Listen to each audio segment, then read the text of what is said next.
Welcome to the Rim Break Rodeo. We hope this video helps. In this video, I will explain how to build an iron farm in Minecraft. First, understand that an iron farm is a crucial structure for automating resource gathering, specifically iron ingots and poppies. It leverages game mechanics involving villagers, a zombie, and the natural spawning of iron golems.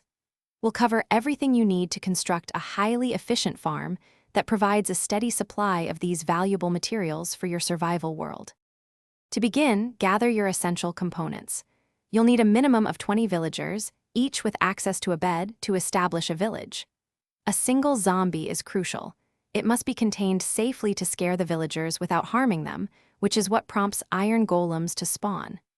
Additionally, prepare materials for a collection system, typically involving water streams, hoppers, and chests, to gather the drops from defeated golems efficiently.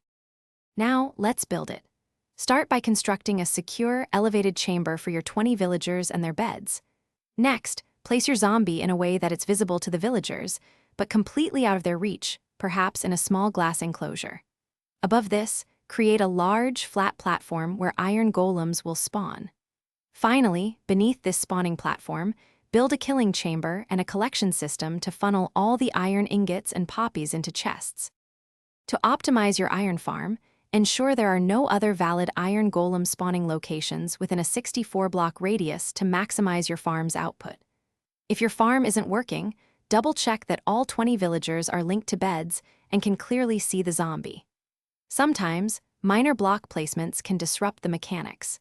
And speaking of great deals, check the description for a link to the new Kindle Paperwhite and other fantastic offers. Adding a sorting system can further automate your resource management, making your base even more efficient.